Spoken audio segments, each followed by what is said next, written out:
far, coming up the middle, free safety, gotta get it go. Allen steps up, jumps over the defenders to pick up the first. Decide not to use a Curry, way down top, bang!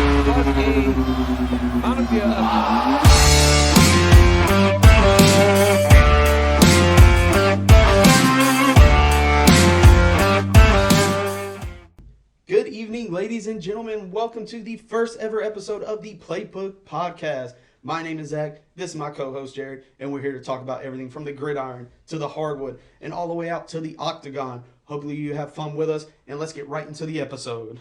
And thanks for joining us today. And like Zach said, I'm Jared, and let's just start breaking down some possible sleeper quarterback picks for this year's fantasy draft. I feel that. I've got a couple names. One is a far shot. I think he's just a backup dude, but I think there could be some solid games in there. Okay. But the other one that I have to start off with is the battle in Carolina with Baker Mayfield and Sam Darnold. I think Baker Mayfield gets the job, and I think he wins it handily. Everyone knows it's Sam Darnold. He saw Ghost in New York. Cam Newton came out of retirement basically to Cam Newton up, whatever, had one good game and the rest was just CMC could be a little bit healthy to help Baker Mayfield, but if CMC's healthy and stays healthy, Baker Mayfield could look like a legend just because of CMC. But he's a glass back. Like I'm with you on that, but talking about the quarterback though himself, I think Baker Mayfield could be a really good backup choice for a bye week due to the fact that he's going to be playing angry. It depends on matchups, too. If they're playing a stout defense. He got replaced by someone with 24 allegations of sexual assault. I'm pissed that you kicked me out of my team for that he's not even going to play. So I think Baker Mayfield could be that sneaky quarterback this year that throws some points up because he's pissed. Let me tell you who I think is a super sneaky quarterback. Let's hear it. You might call me a fanboy. I don't care. Trevor Lawrence. We saw what he did in that first quarter in that preseason. Yes, it is preseason. Don't get me wrong. But it's year 2. It's year 2 under a new coach. A coach that was a quarterback. Exactly. And with Zay Jones, that timing, you can't just get that during off season. So either they've been working extra lately, and that wide receiver room kind of stepped up a notch with the addition of Zay Jones and Christian Kirk, and with the emergence of Travis Etienne coming back from that awful injury. I was about to say, because if I'm not mistaken, Trevor Lawrence took his new wide receiver core down. Was it the Bahamas? Somewhere in the Caribbean, yeah. And had workouts with him. So I mean, I'm with you. I like Trevor Lawrence. Look, you know me. I'm a big Bills fan, but Jacksonville has some sneakiness going on. I like them sneakily. Oh, I think you guys get out of the top 5 picks this year. No, we got to keep that streak going. I'm just saying. But moving on, my sneaky is Davis Mills. I know, call me crazy. Third round pick out of Stanford last year. He wasn't beautiful as a quarterback, but look at the team. But look what they've added around him this year. Okay? And their second receiver is Nico Collins. Another one that they love in Houston. I'm telling you, watch Nico Collins and watch Brandon Cooks gain some points because of Davis Mills. I just really don't see just the emergence of Davis Mills. I feel like he's hey, you got 1 year. Just hopefully you don't get injured there, bud. We're going for that Bryce. I don't think so. I would love to say that because it would be a smart move. But I guess what I'm getting to is they made a very good point the other day about all the Alabama quarterbacks that come out. Not many of them have been that good. I mean, the last couple have been, but the thing is, though, like Justin Fields said, his receivers in college were night and day better than the receivers he has in Chicago. Mm-hmm. So you got to understand, a Davis Mills is used to not five-star wide receivers per se in college. But he's not used to NFL-style defense either from the Pac-12. I mean, he did pretty good. He did pretty good last year for what he had. I mean, they won 4? They won 4, but what I'm trying to get to, though, is with a team that had, no offensive line, no nothing, basically. It was, basically a bunch of, hey, let's go down to Walmart and pick some people out to play football, it seemed like. I see it. Here's the one guy that I see no one talking about, like being a big guy, and that is Matt Ryan with Indianapolis. Matt Ryan is consistent. He has been consistent basically his whole career. And now, last year he didn't really have a squad. He had, Kyle Pitts, who couldn't score besides in England. Yeah. Now he has Michael Pittman Jr., Doyle, Jonathan Taylor. He has a squad with a great offensive line. And this is kind of like... But does he Kirk Cousins it? I don't think he have all the pieces to the puzzle, but just cannot do it. I don't know, man. I'm just like... I mean, Matty Ice has been to the promised land and was up big. But... you see what I'm saying? That's the old Brady. I'm with you, though, but like what I'm saying, though, is like the Matt Ryan reminds me a lot of Kirk Cousins. He's got some pieces, but just like he's like 50-50 average. Like he's... I can't say, but I'm with you. I would take Matt Ryan over Davis Mills. Oh, for sure. But you also got to think, what type of league are we going to play in? If you're playing in an 8-man league, 10-man league, 12-man league, like, you got to figure out, like, if you're getting above a 12-man league, then you're looking at your Davis Mills. And you're looking. Well, I mean, think about it, because he's going to be your backup quarterback potentially, because you're going to need 2 quarterbacks, one for a bye week. Yeah, I can see that. Well, but anyways, with all the fun of talking about quarterbacks and all that, we got to get into the hefty boys, the guys that actually tote the rock, and that is the running backs in this league. So my first sleeper running back that I have personally, it is A.J. Dillon from the Green Bay Packers. We all know Aaron Jones ahead of him. He gets most of the reps as a guy. But A.J. Dillon, he's just that bruiser back that, hey, we are... So you're at the 2-yard line. So you're basically saying run both running backs in your league. Oh, for sure. Starting every week? Not starting every week. You got to see what defenses play. And most fantasy players, they look at that stuff. They're like, okay. So look at the matchup. Look at the matchup. If you see that they got really good outside defenders, really good linebackers that can cover the field but can't really fill in them gaps, that's the time you need to start A.J. Dillon. Because A.J. Dillon's going to right off guard, get you 4 or 5 yards a pop, son. Because there's some teams like that. Like Atlanta. Atlanta really ain't got a stout front 7. They don't. But there's other teams. You just got to look at the matchups. And I think this is a time that A.J. Dillon really makes it like, hey.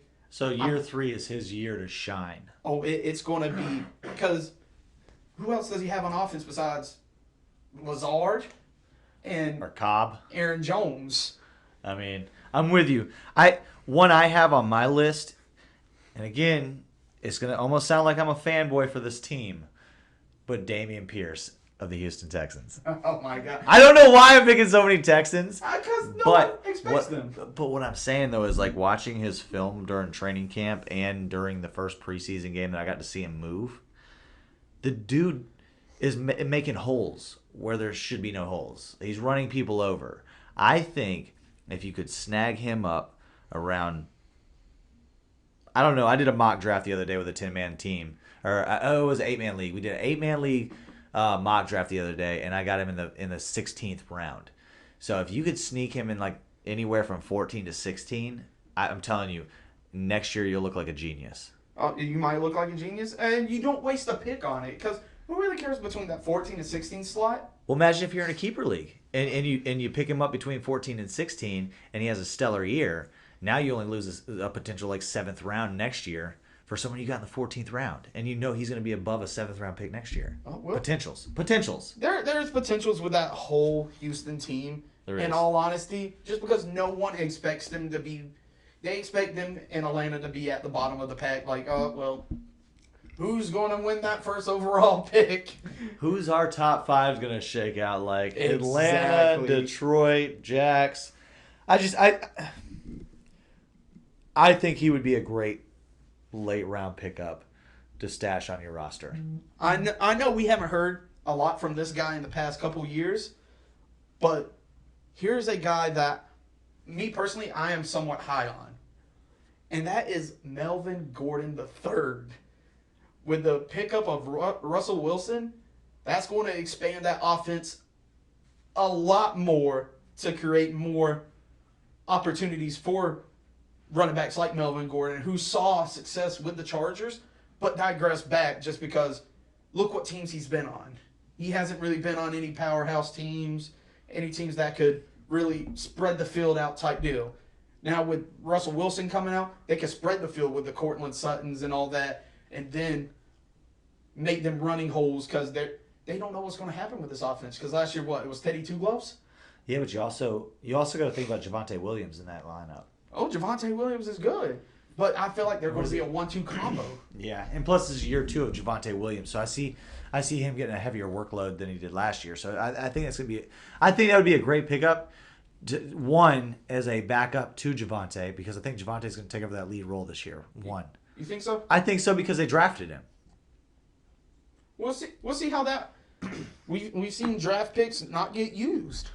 I would say I've got 2 pairs, if you will, on my last 2, and they're off the same teams. So my sneakies this year, and the one is because they refreshed their whole offensive line, and it's because I think they want to add a run game to what they have, and that's Devin Singletary and James Cook. I like Singletary because he's gotten better with his footwork, and he's got a better offensive line with him this year. So, and I don't think they want to run Josh as much because they're paying him a tote load of money. So you're not going to want that dude running all the time. So, and James Cook, I think James Cook could be that sneaky, like James White-ish type of back like at New England had. And my other 2 is James Robinson and Travis Etienne.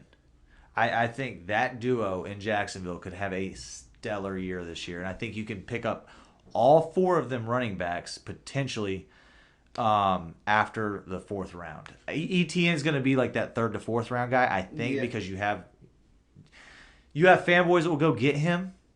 But I think without seeing anything from him yet, I think he should slide down to 4th and under round. But I think you get all 4 of those running backs after the 4th round, and they'd be great additions. I see Etienne being a 2nd, 3rd, just because the connection with Trevor Lawrence and what we did see in that preseason game, he ate. Son, he ate. Even though, like I said before, it is preseason. So you can't really put all your eggs in your basket on a preseason game. Plus, he was injured last year. Oh, he was. So that's what I'm saying. Like, I think he could be that 2nd to 3rd round guy, but with no work last year and just a preseason so far this year, I wouldn't want to draft him in the top 3 rounds because I don't know yet, but I would definitely grab him after the 4th round. I can agree with that. If he's there. If he's there. So, let's move on to some pass catchers. Some pass catchers. You know, the boys that make it all happen. That wants the big money. Big money. Big money. Ooh, big money year for wide receivers. Oh my God, it was awful. My first sleeper, though, is going to have to be Rashad Bateman. Again, I think Rashad Bateman is going to be that dog in Baltimore because Hollywood Brown's gone. Oh, he Hollywood Brown, I think they said Hollywood Brown averaged, whenever he was there, like 145 receptions a year.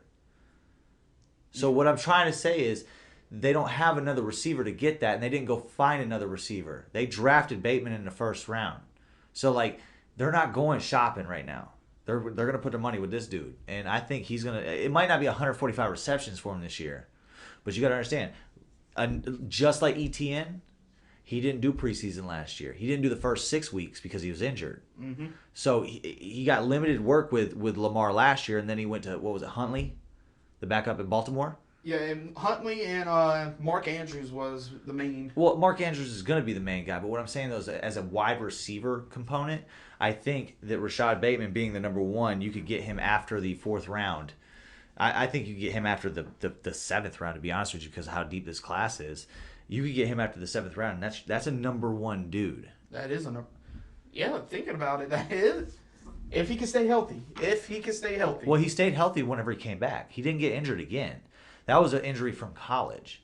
Oh, yeah. That's why he didn't get to do that front half of the season. Mm-hmm. So just like Williams is going to have to do with Detroit. Oh yeah, You know what I'm saying? He tore his ACL, so now he's not going to be able to play for like the first so many weeks of the season. So that was the same thing with Bateman last year. But whenever he came back, he was on when he would get open and get the ball. So I think Bateman's one that you could get after the 5th round, and he would be a beautiful placement. You would be happy with that. Mine, I got to give love back out there to them old Denver Broncos. Jerry Jeudy's going to have a bounce back year. I agree. Jerry Jeudy, to me, I am an Alabama fan at heart, so got to love them Bama boys. A lot of them. But like I was saying with Melvin Gordon earlier, the quarterback situation changes that whole dynamic. Mm-hmm. You're going from a C minus, C plus player in Teddy Two Gloves. You can call it a D. It's okay. No, I like Teddy Two Gloves. Like he is a good quarterback if you don't have anything. Yeah. He's one of them guys like, oh, our quarterback got hurt. Teddy, let's go. But with Russell Wilson coming in, like Jesus Christ, you got a top 7 quarterback. Oh, you got a beautiful pickup for a quarterback, and it's just like now he doesn't have to worry about running for his life anymore because Pete Carroll's not like, oh, well, what's that thing in front of the quarterback? We don't need it. Yeah, right. Just throw dummies in there. Oh, he ran for his life all over the place. But no, I like the Jerry Jeudy pick. I mean, I think both receivers in Denver will greatly increase in value when it comes to fantasy football just because of Russell Wilson. Yeah, and I feel like Jerry Jeudy over Cortland Sutton just for the simple fact of I feel like Jerry Judy's a better route runner. Potentially. We will see this year. I just think Cortland Sutton's got a little bit of size on Jerry Jeudy, doesn't he? Yeah, he has a little bit of size, a little bit slower, but a lot stronger. So he's more of the up in the air grab. He's more like, hey, ball. We're 15 yards from the end zone. Yeah. Go to the corner, make this play. Jerry Judy's like, hey, get open, try and make a play in the open field. I like Jerry Jeudy. I like that pickup. And I mean, where's Jerry Jeudy going in this draft? I would say 7th, 8th. Really? 7th, 8th, because you got to think this wide receiver class is deep. I mean, would you put DK over Jerry Jeudy? Just for the simple fact of we don't know what quarterback they're going to bring out. No. So you're saying DK goes later than the 7th round? If you see what I'm saying, it's so tricky. In some leagues, because you got some people who you got the younger audience like, oh my gosh, DK swole calves. Like, I want him. I seen that picture where he looked buff, but then you got other people like, well, what does that team present? Because they ain't got a quarterback. Lord, they just took Denver's quarterback. So let's go to a team that has a quarterback but no offensive line. Oh Lord. The Chicago Bears. Oh Jesus. Darnell Mooney.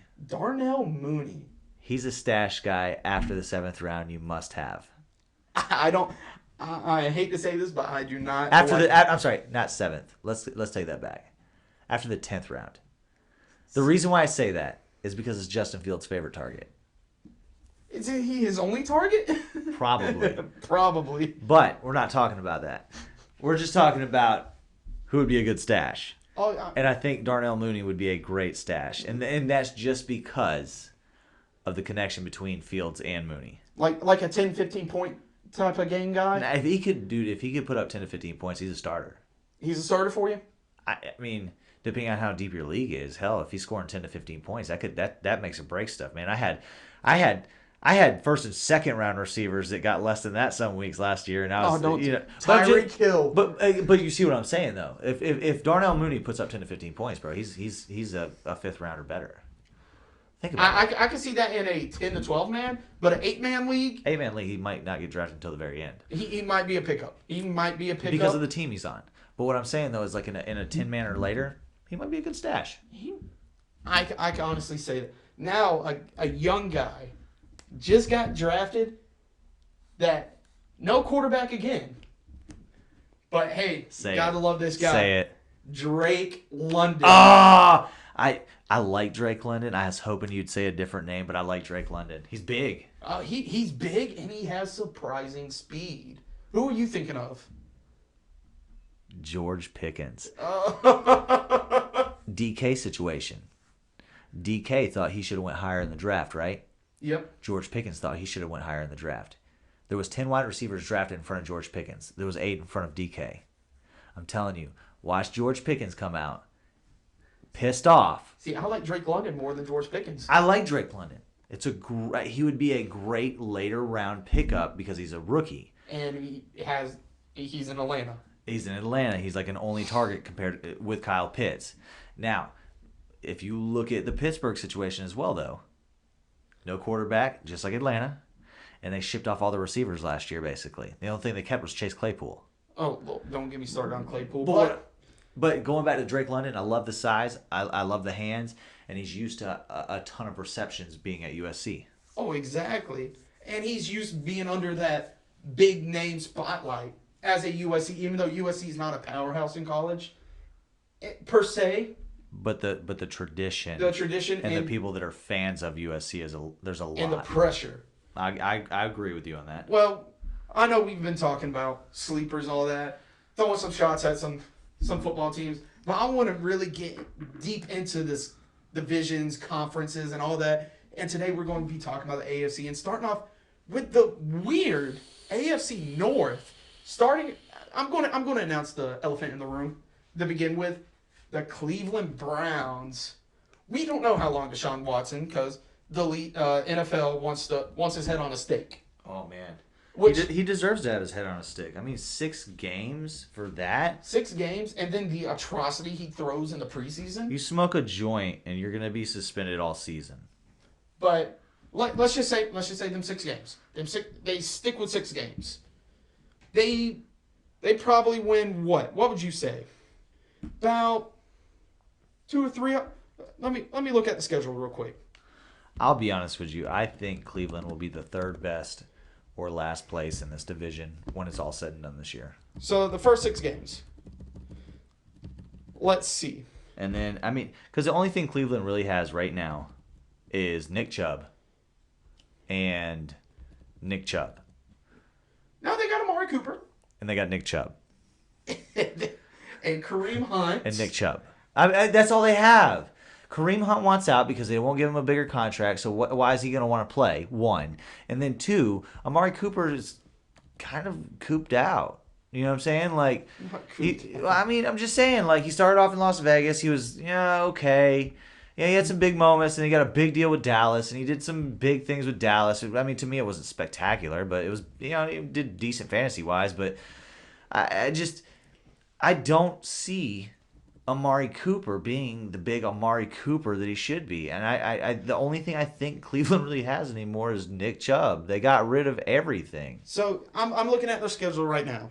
I see 1, 2, 3, possibly 4 wins if Deshaun Watson's gone for 6 games.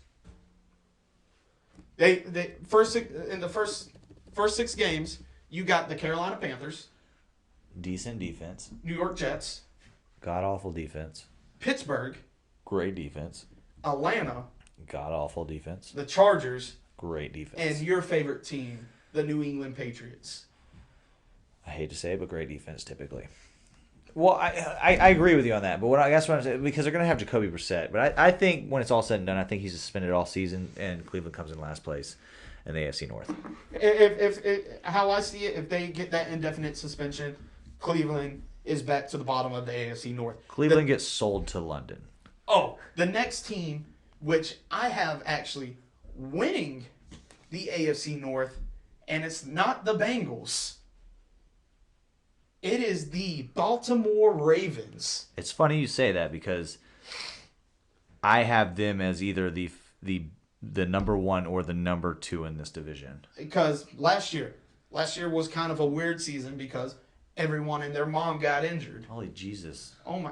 Their 53-man roster at the beginning was, I think there was maybe one name on it that was the same at the end of the season. Oh, and you hate to see that with a team, especially with a talented team like that. They did lose a big name in Hollywood Brown and all that stuff. I think they were happy to get rid of him because they are a run-first team. They are a run-first team. And then Lamar Jackson, I have him as a top 8 quarterback. I do as well, but the only thing I have about Lamar right now, money. They haven't paid this man yet. Why would you go out and potentially really injure your body before you get paid and you're a top 8 guy?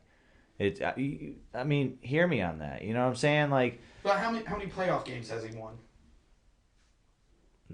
I mean, touche, but a big fat goose egg. You can win MVP all you fucking want.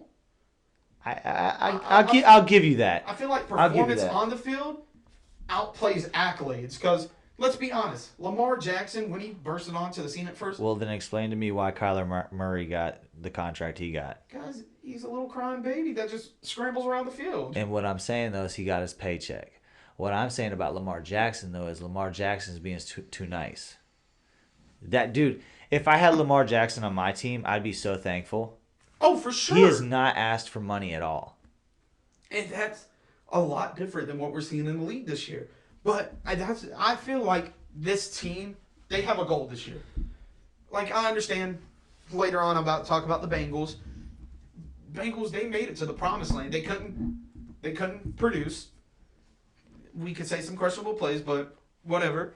But I feel like the Ravens, they're sitting in that locker room right now. We're like, we are the best team in this division. And we're about to prove it this year. Last year, we were all injured. They got a fire under their ass. I mean, they got 2 good running backs. They got a really good wide receiver in Bateman, and they got a great tight end in Andrews. And they got a pretty stout defense. And they got a great quarterback. Exact. All perfect success. If they can put it together. If they don't make it to the conference championship, something's got to change. So you're saying Baltimore's playing somebody in the championship game right now? In the conference championship. Really? I have Baltimore up there. AFC South or AFC North is going to put someone in the championship game. Yes. Okay. And then speaking about that, I have the Bengals. The Bengals, they were young, hungry last year. They shocked the world. No one expected the Bengals to make the Super Bowl. Besides what? The players in the locker room and some diehard fans? Potentially, and they have a good team. They have a great team, bro. Oh my God, the roster is. Their third string wide receiver Tyler Boyd is a serviceable starter. Serviceable starter or an excellent as a third string or an excellent 2 guy. That's what I'm saying. Like he's a wide receiver. He's a wide receiver, low 2, high 3 that could potentially start every week. Like, and that says something. You know what I'm saying? Because like they got Jamar Chase, which he's obviously guaranteed starter. T. Higgs I would assume he's a guaranteed starter. You know what I'm saying? So, and they made improvements to the line, and they made improvements on the other side of the ball in defense. And they got 2 decent running backs. Joey Mixon, you know what I'm saying? Like he's Bombay, and then our backup is really good too. So like I see Cincinnati coming in first or second in that division once again. You see Cincinnati coming in first or second? See, that's how I see it. If Baltimore, who I'm projecting to win that division, don't make it, it's going to be Cincinnati. But I just have that much faith in Seattle. That's what I'm saying. Cincinnati and Baltimore are fighting for the first, and then Pitt and Cleveland's fighting for last. And now let's talk about the old man in the background who's just talking about his old accolades. The Pittsburgh Steelers. Gosh, what a fall from grace. I don't know, man. Did you know that they're the only... When's the last time they had a losing season? It was before Mike Tomlin. 2003. And they're the only team in the NFL to have a record like that. And you want me to tell what's sad? I don't think they're going to have a losing season this year. I don't think they will either. But they're going to be third place in that division. Okay, so they beat out Cleveland. Oh yeah, for sure. So, who's their starter? I think it's Trubisky just to start out with before we get Kenny Pickett. Let Kenny get under, some more practice reps with the practice squad, get used to that timing and all. Because we could both agree, college and NFL speed, night and day. I just feel bad for Mason Rudolph. Yeah, I don't really feel bad for him. He's been there that whole time. Took a shot at the head from a murderer. You know what I'm saying? Last year, and I mean, was that last year or the year before now? Year before. It's already been 2 years. What I'm saying though is I think with the additions of George Pickens, you got Najee last year.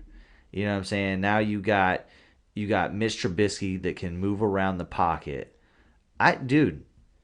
Solid third could sneak into second if they get it upset over Cincinnati. They need 1 or 2 games to go their way. I don't see them making the playoffs at all. I'm sorry. I don't think they made the playoffs, but I think they have a winning record. AFC is loaded. Yes. The AFC is loaded out the wazoo this year. Well, I know we've burned up quite a bit of time talking about this AFC North crowd. How about we move west a little bit and start talking about the AFC West? You know, they had a boatload of additions this offseason.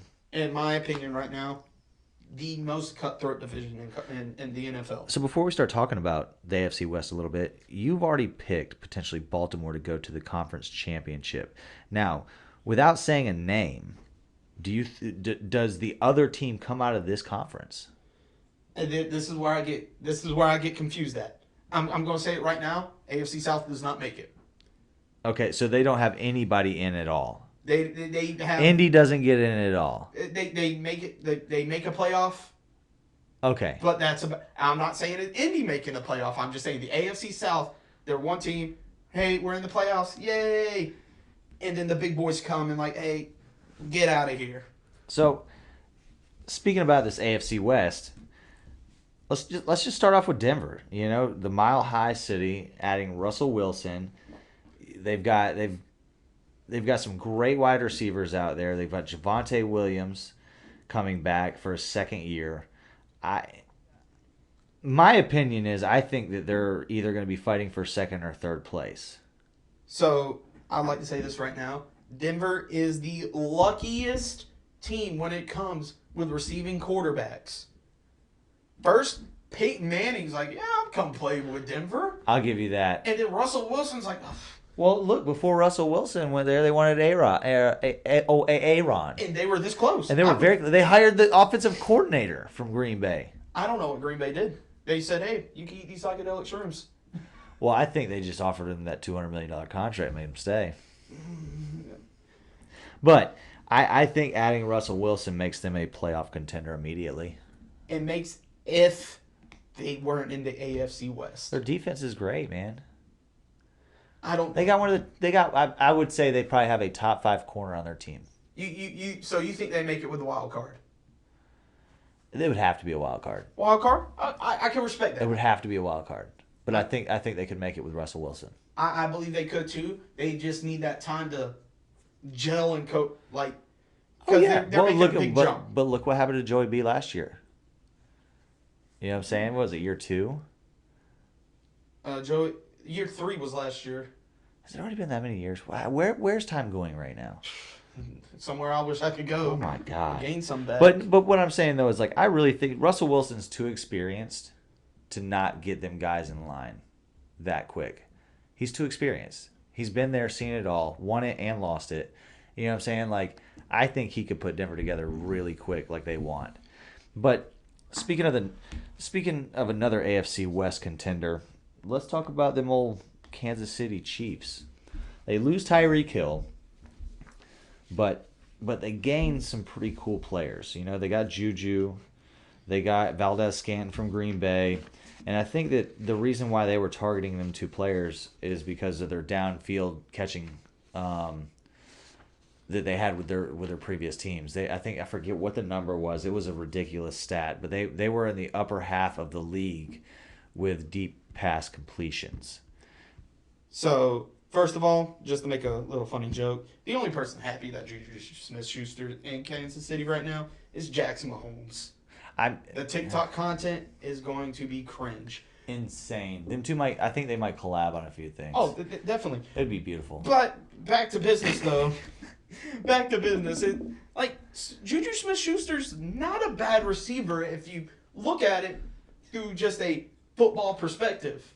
Juju Smith-Schuster is not a bad receiver if there's a definite number 1 on your team. But there's not a definite number 1. And that's the problem. I mean, you can consider Travis Kelce. There's only a few tight ends I can honestly say you can consider number 1.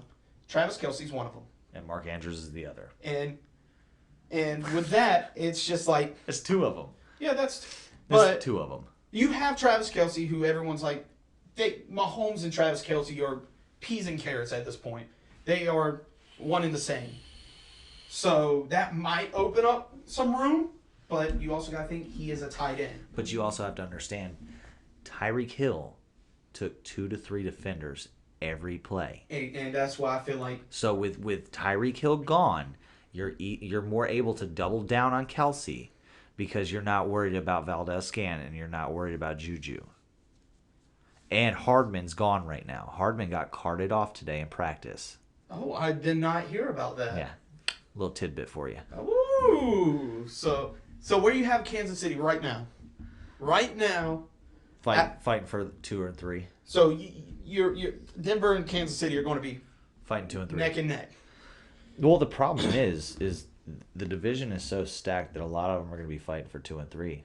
Because I'm just saying, like, the next team we're going to talk about is Las Vegas. I mean, they added Devontae Adams. They have Darren Waller. They have Hunter Renfrow. I mean, you have Josh Jacobs in the backfield, which is he's not a top 7 running back, but I would like to have him in my backfield. I would have him on, because he's a good receiving back as well. But I guess what I'm getting to is, like, Derek Carr's got an offense now. Oh, he has. You are understating just he has an offense. He has the offense. To have Hunter Renfrow, one of the top route runners in the league. Oh my gosh. And then you have Darren Waller, that's one of the biggest tight ends in the league. And then you have Devontae Adams, which is one of the biggest and strongest wide receivers in the league. And then to add to that, you have Josh McDaniels, which is an offensive-minded coach that brings that Patriot playbook over that has won how many Super Bowls? And he's been behind how many of them? Look, I think that he had a fluke couple years in Denver, but I think with him going back to New England and regaining his shit and then getting another big job, I think this might be the one where Josh McDaniels could make a name for himself, and he could do it pretty quick. He could. I see the Raiders. They're the dark horse in that division for me. They're the dark horse. Well, where do you have them? So, I hate to say this because we said about the other two. All 3 of them teams, in my opinion, are fighting for the 1, 2, 3. So you have the Chargers winning it. No. We talked about the Broncos, Chiefs. Oh, you said that those Raiders. 3. You said that those 3 are fighting for 1, 2, 3. 1, 2, and 3. So you have the Chargers at 4. That's how it hurts me to say that. I'd be honest with you. I think the Chargers could win that division this year because Justin Herbert is in his 3rd year. 3rd year. And he's got his 2nd year under this coach, which now he knows the offense. He's got Eckler. He's got they just re-signed Mike Williams, which I'm not a big fan of, but dude is big. He's big and he's an easy target to hit. He's a big target to hit downfield. So, with the additions that they did on defense, I think that they could win that division. See, and that's where I'm going to stray away from you for a little bit. But therefore, again, that's why I say Las Vegas could win the division. So, I'm not a big fan of the Khalil Mack pickup.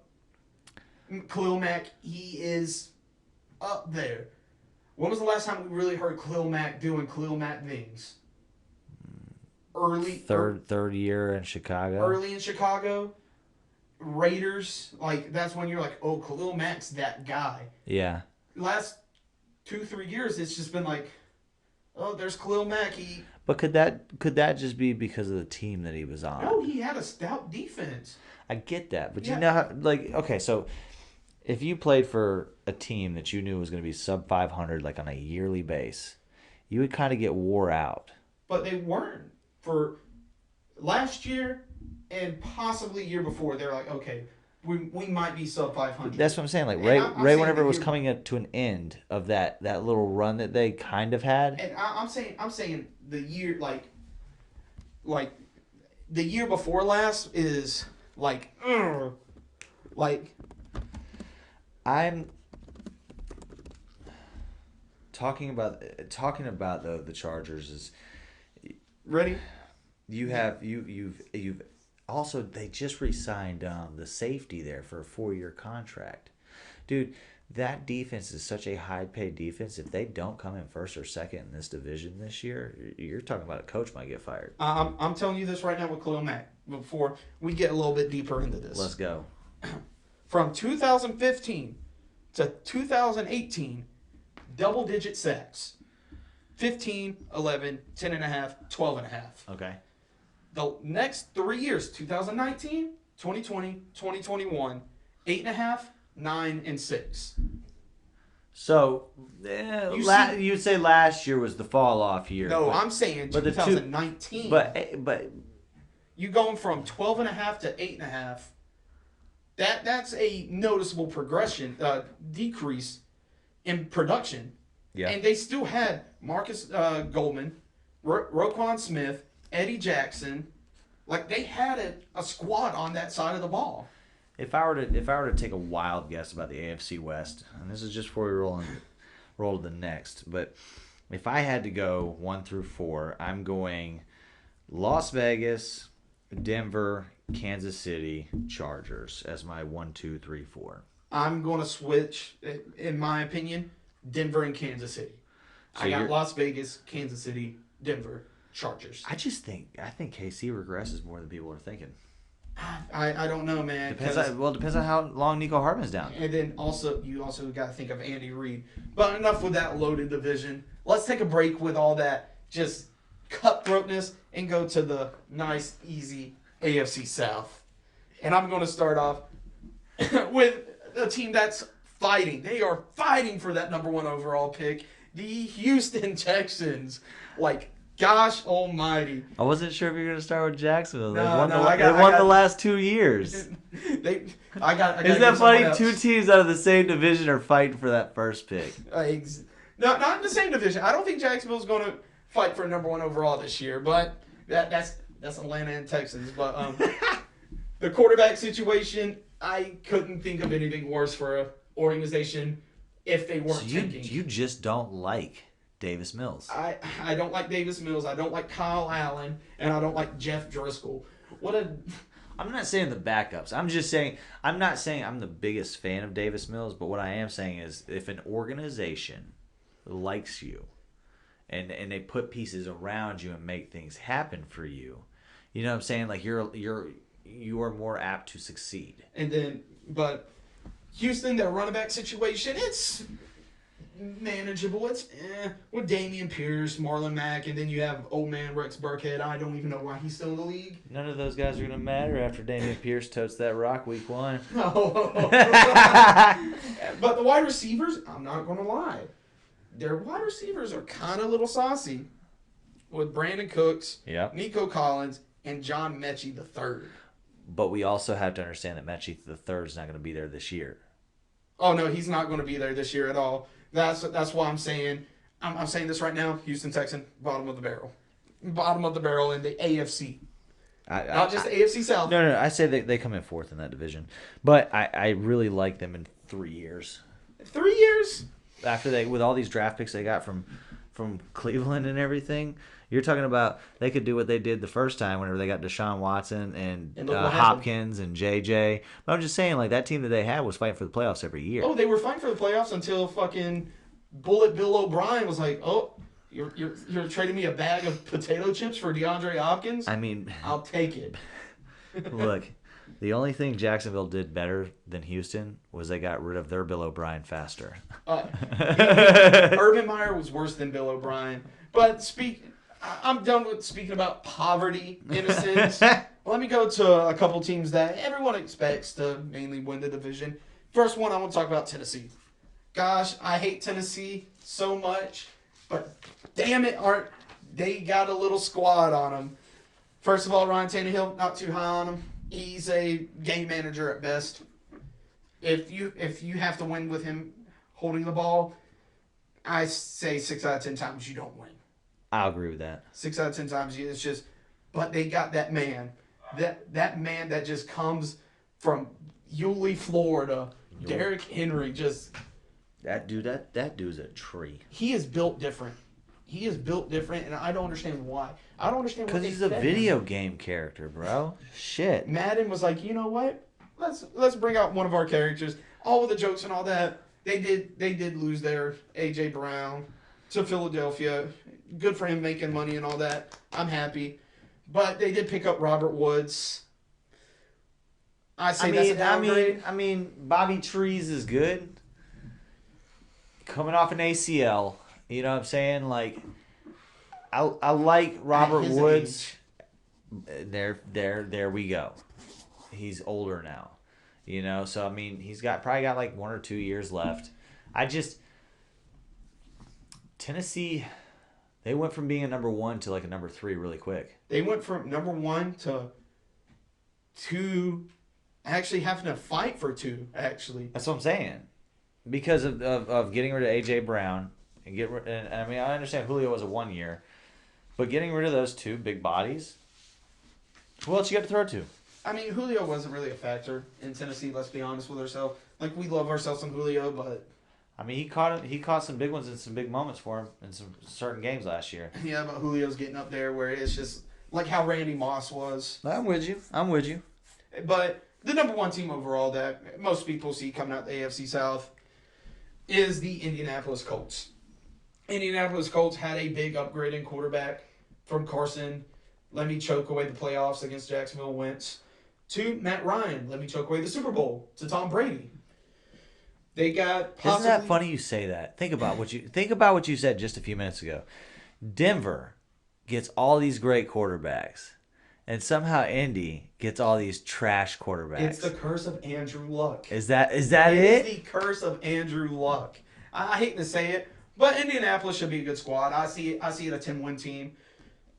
Jonathan Taylor, possibly third best running back in the league. I say they win that division. Oh, easily. Yeah, I hate to say that. Pittman Jr. is going to have a year. Oh, Michael Pittman Jr. Me personally, I might pick him up if he's there. He's starter. He's a wide receiver 1. Oh, yeah, but... His hands have gotten better and better. Oh, exactly. And he had a couple big games last year. But that's what I'm saying. I think this is the year Pittman Jr. goes off. We got Matt Ryan. Pittman Jr.'s got to go off. Don't got to, but I can see it popping off for him. And they got a good offensive line, stout defense, and a weak division. Yeah.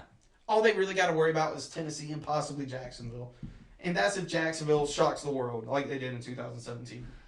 Yeah, and I could see it happening, but I don't see it happening. And then speaking about the number 1 team in my heart, your heart, everyone's heart, the Jacksonville Jaguars. Wouldn't go that far. I mean, they're like the brother that no one really wanted. I think Jacksonville could be the number 2 team in this division. Yeah, I know that sounds crazy, but with the money that they spent and the acquisitions that they received, I think that they could honestly be the number 2 team in the AFC South this year. I know we talked about it earlier with the fantasy football stuff. Trevor Lawrence looked good in preseason. I'm going to keep digressing on this. Preseason is preseason, though. You don't know what you get until week 1. You're so correct about that, but you got to understand, to be the number 1 overall pick at that position and to be the whole quarterback of that decade, if you will, or that half decade. That draft. Well, that draft anyways, but I'm just saying like that he was considered the quarterback of the future. The next Peyton Manning. The next style Peyton Manning or Andrew Luck, just smart-wise. And he's got a rocket arm and just knows how to manage the game. What, in my opinion, what screwed him up last year, we all agreed on this, was Urban Meyer. Yeah, he almost made Jacksonville go to London. Oh, for sure. And I'm glad we got rid of Urban Meyer. I feel like our coach now is a better coach. But they take the right steps in the future. I see that wholeheartedly. Can't complain at all. But I see the division breaking down. Indianapolis, Tennessee, Jacksonville, Houston. How do you see it? I see it as Indianapolis, Jacksonville, Tennessee, Houston. Jacksonville does well against Tennessee. Oh, a little fun fact. And Jacksonville does well against Indianapolis. A little fun fact. Jacksonville has not won a full series against Tennessee since like 2014. And that's what I'm saying. If you could split the series with Tennessee and sweep Indy, you could win that division. No. Because you guys have that luck over Indy, and I don't know how. No, it's when Indy comes over here. Well, even if you split that. If you split that series and you split Tennessee and you swept Houston, I mean, bro, that's already 4 wins. Jacksonville could be doing well. That's already 4 wins. We're doing better, baby. We up. We hit the draft. I'm showing you some praise in that underdeveloped, section of the AFC. We're like the daycare. They're Yeah, like, look at these cute guys. Yeah, that's But section. we're the Bills' kryptonite. Yeah, there you go. Hey, we're not going to talk about that right now. But talking about the Bills, let's move over to the AFC East. I guess we could start with an easy one.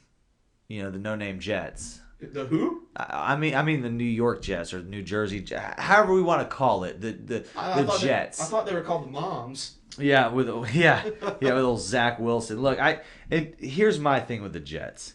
It's the Jets until proven otherwise. See, I'm sorry, but Zach Wilson already won my MVP this year. I'm already casting my vote. MVP. And it's not for his play on the field. Of catching moms? It's that play off the field, son. Look, I'm just saying, even with some of the... I like the rookie class that they brought in.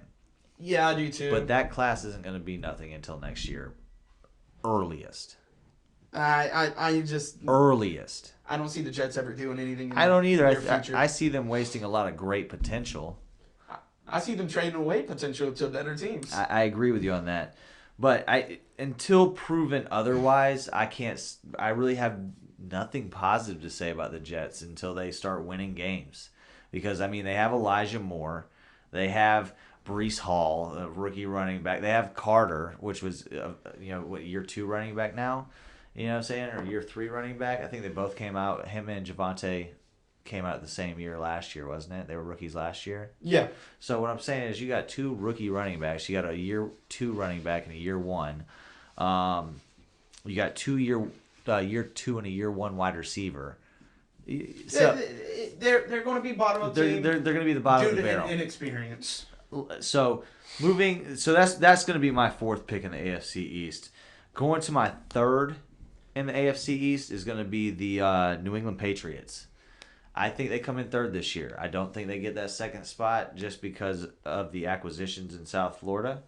I know they picked up. They really didn't pick up much in the offseason to make them pick up a coordinator. No, so that's what I'm saying. But you just can't count Bill Belichick out. I hate that man. I'm not the biggest fan of him either, being a Bills fan, but you can't count the man out. He's like Nick Saban. Are you a fan of Star Wars or anything? Not a huge fan, but you know about Star Wars, right? I know about it. That man, did you see the last movie that came out? A little off topic, but it's about to come back circle. Okay. But you seen the last movie? I haven't seen the last movie. Well, a little spoiler alert, but Palpatine comes back. Bill Belichick is the Palpatine of the NFL. I fuel off anger. Bro, I don't know how he does it. He takes kids from Division II schools and wins Super Bowls. He takes people like us and hey, you're playing wide receiver. Yeah. I don't know football. You will. You will. You will. Just follow my way. Look at Matt Jones. He's built like a tow truck driver. Winning games. Good for you. So Bill. I think them and Miami fight for the 2 spot. Them and Miami. I think them and Miami fight for the 2 spot, and the only reason I think that Bill Belichick could get that 2 spot is with their running game. Yeah, I do like Damien. Their offensive line is always stout, and it's hard as hell to stop their running game. You should know that. So, moving on to Miami, bro. As much as I hate to admit this, man, their wide receiver core is pretty nasty. They loaded up on weapons. Bro. They loaded up on one with Hill. Well, that was their offensive weapon. No, they did get the offensive line. You know what I'm saying? And they did re-sign Mike Gesicki. So, I guess what I'm trying to say, though, is between Gesicki, Waddle, Hill. Waddle and Hill are fast as shit.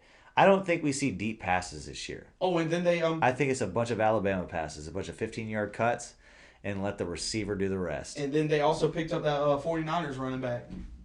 Oh, yeah, Raheem Mostert. Yep, Raheem Mostert. Yeah, and they got Sony I couldn't Michel. remember which one. They had 50 running backs. They also picked up Sony Michel from the Rams. Yeah, so I mean they're putting together they have the pieces in place now with their defense that's already pretty scary in itself. They're putting together a decent team. I think they'll come in second and they might get a wild card spot. So you think Tua can make it to the playoffs? I think he can make it to the playoffs, but I just don't think he wins. You think it saves his job? Because we all It'll know definitely save his job. If he made it to the playoffs, he's guaranteed he got a job. Guaranteed he got a job. You can't. I mean, come on, man. Like it's how many? I mean, it's very. I know it's happened, but it's not that often that like if you make it to the playoffs, you're gonna get cut. Tim Tebow. I was literally thinking that, but that was a completely different situation. That was a once in a lifetime. But that was a coaching staff change and everything that made that happen. Manning. Peyton Manning made that happen. Yeah, but I like Miami in this. I think they squeak by with a wild card. If they do, it's just how Tua plays. If Tua could play like he did in Alabama.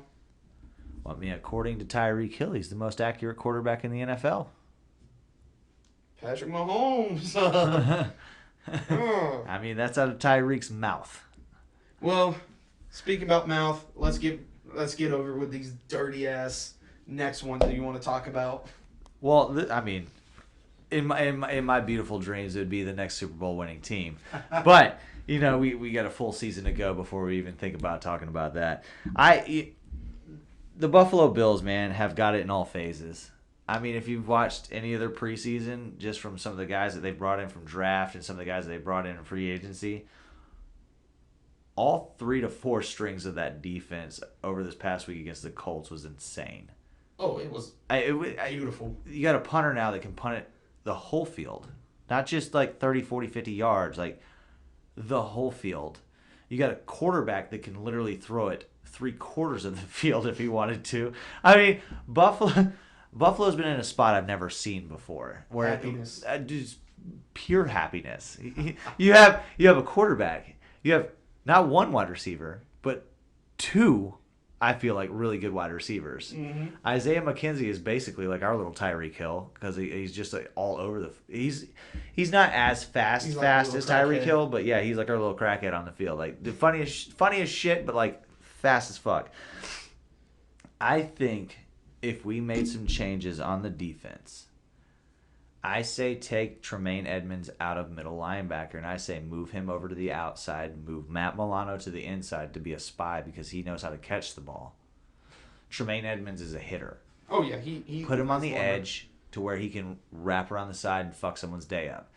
I still think Buffalo wins this division for a 3rd year in a row, but they're stacked, man. So, it's the first time ever, bro. They've been stacked. They got Von Miller. They got Tre'Davious White coming back. They picked their 1st-round pick was a corner. You know what I'm saying? Their 6th-round pick as a corner was looking damn good. So I mean, they're in a sweet spot right now. So here's my opinions on Buffalo. First of all, the Von Miller, I feel like that's a little overrated, but he did just win a Super Bowl, so I can't really say much. But if you look at it from that perspective, yes. But I think the way Buffalo's looking at it though is they got 2 fresh defensive ends that they picked up in the draft last year. So if you pick up a guy that's won 2 Super Bowls and knows how to do the job tremendously and holds camps for it, why not just sign him to a big contract if you got a little bit of extra money and just to solidify that defense and bring in that championship attitude that's already been to the thing and won it all. And then I got 2 more. So OBJ, he is highly linked. I hope we don't get him. I hope we don't because it's gonna fuck Gabe Davis up, man. And I feel like if we fuck Gabe Davis over again, he's I gonna feel want like out. Gabe Davis as number 2. OBJ is your slot. The older slot. That would be fucking nuts. That if Buffalo, if you treated it that way, that would be like it would be nuts. But you could drop Jamison Crowder right now. Oh, what has Jamison Crowder been since Washington? And here's my thing. Remember how I talked about Baltimore going to the AFC Championship? Yes. I believe it's the Buffalo Bills or one of them 3 teams from the West against them. And if Buffalo makes it against Baltimore, Buffalo's going to the Super Bowl. I'm calling it right now. I think so too. And I'm not a Buffalo fan. I'm a down dirty Duval fan. Look, and look, I've lived in Florida for a very long time, and I'm a diehard Bills fan. But I have a sweet spot for Jacksonville somewhere tucked deep inside of me because I guess I lived here when they were created here. You know what I'm saying? They were somewhat decent. I lived relatively in that rough area. So you got kind of a sweet spot for them if you've been in this area since they've been created. Because it's one of them things it's like, go get them. It's like you have a kid who's not really athletic. Yeah. But you're just like, go get him, champ. Yeah. And he's like, Dad, I struck out 3 times. At least you swung the bat. We tried, buddy. We tried. You swung the bat. But no, I'm with you, though. I feel like Buffalo could be that team in the AFC Championship, hopefully. You know what I'm saying? Because, like, last year we got kind of – we messed that game up. But that was a divisional round. The year before, we were in the championship game and lost. So, I mean, I don't think it's a regression. I think Josh Allen's Bad pissed off. matchup. I think Josh Allen's pissed off enough now to where I don't think anybody's going to get in the way because in this whole offseason, he's been dogged on by Aaron Rodgers, Tom Brady, and Mahomes all offseason because he did all them golf matches with them. Had to hear all the fucking trash talk back toward him because he's the only one out of them 4 that hasn't won it. And here's what I got to say, though. Buffalo's going to the Super Bowl. I'm calling it right now. Tape it. Do whatever. But it's going to be Buffalo. And we'll get to the NFC in a later week. Oh, we're going to leave that sizzler for the next one? Oh, yeah. And I got my NFC already picked. But Ooh. we're gonna leave that. But it's going to be Buffalo. And whoever... I think I could be wrong. I'm not a genie by any means. But I feel like Buffalo beats Baltimore. I like that. I say it's either Buffalo, Baltimore in the championship game because I think the AFC West is going to beat the shit out of themselves. But if it isn't, it'll be Buffalo versus Vegas in the AFC championship game in Buffalo. I totally agree with that. But we talked enough about the gridiron already. We've talked about men with pads, sports, and all that. We're just going to touch on a little bit stuff that is near and dear to my heart. It's a very family-friendly sport, and that is the Ultimate Fighting Championship, that Octagon. And this Saturday, we have an amazing event, UFC 278. You have the men's pound-for-pound #1, Kamaru Usman, fighting against a guy that many people could think, like, hey, this is the guy to actually give him a struggle with Leon Edwards. Because they're polar opposites in a sense when they first fought. When they first fought, it was Leon Edwards was the striker versus Kamaru Usman, the wrestler. Now, watching Kamaru Usman come up a little bit more, we see that man got some dummies. I know, but Leon Edwards says that it's the perfect time to fight Usman. He says his body's breaking down. And Usman is a menace. And I'm not going to go through the whole card. I'm just going to touch the top 3 matchups. But I feel like Kamaru Usman beats him unanimous decision. I mean, he rebutted it.